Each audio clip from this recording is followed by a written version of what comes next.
سلام رفقا، به کارگاه خودتون خوش اومدید. امروز قراره آموزش فلش کردن سیستم‌های خانگی رو آموزش بدیم. قراره یاد بگیریم هر اسپیکری که فلش و بلوتوث رو پشتیبانی نمی‌کرد خودمون فلش خور و بلوتوث دارش کنیم. پس برو بریم.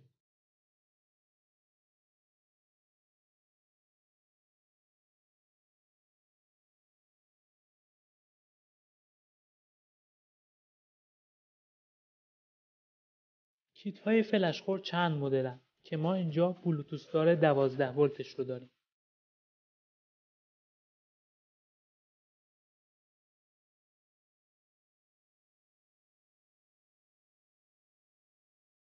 محل نصب کیت رو روی بدنه دستگاه مشخص می‌کنیم.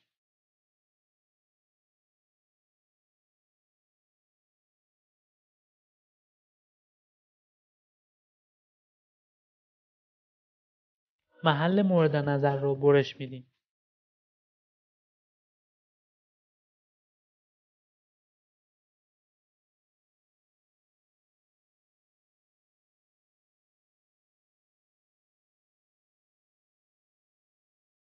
روی کیت دو تا ورودی و خروجی داریم.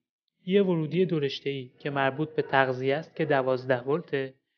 یه خروجی 4 رشته‌ای داریم که یک رشته مربوط به آنتن رادیو و 3 رشته مربوط به خروجی صدا هست.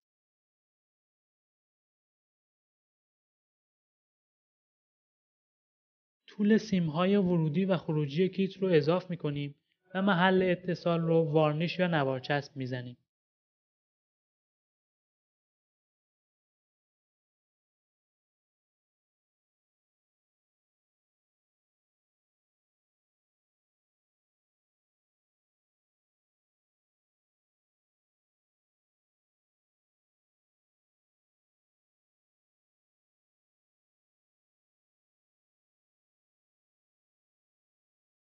روی سیستم پخشمون ورودی AUX رو مشخص می‌کنیم.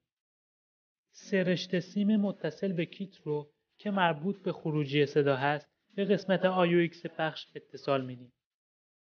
از این 3 رشته یک رشته منفی هست که حتما باید به منفی AUX پخش متصل بشه. ورودی منبع تغذیه رو به ورودی اصلی پخش که 220 ولت هست متصل میکنیم.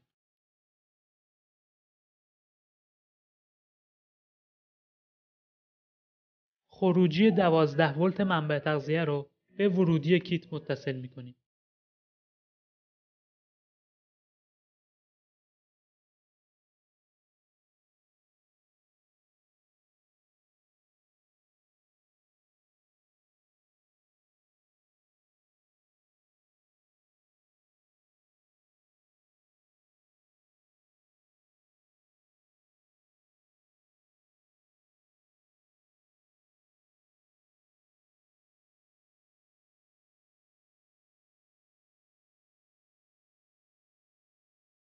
این مدل کیت ها معمولاً استحکام کافی ندارن.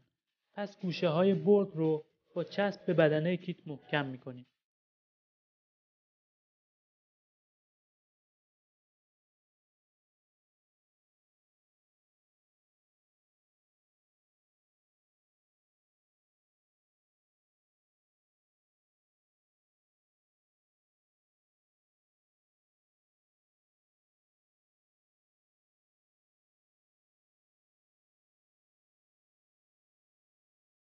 کیت رو سر جای خودش قرار میدیم و سیم ها رو مرتب میکنیم.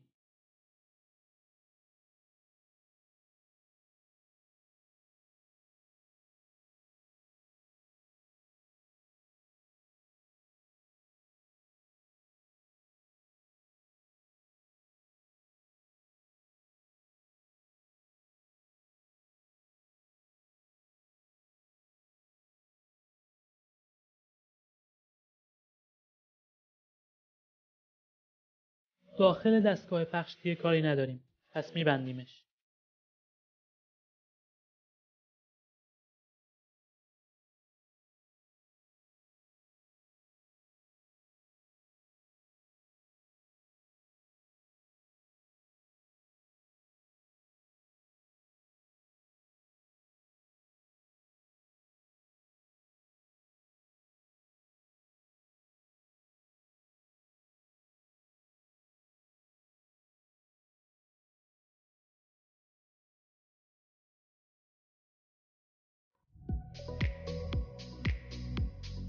کیت رو به بدنه پیش میکنیم.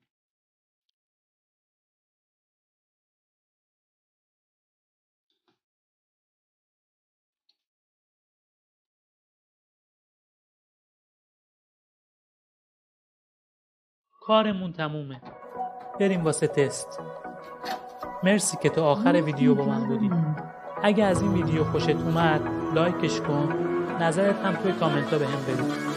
اگه چنل رو هنوز دنبال نکردی دنبال کن که کلی آموزش خفن کنی.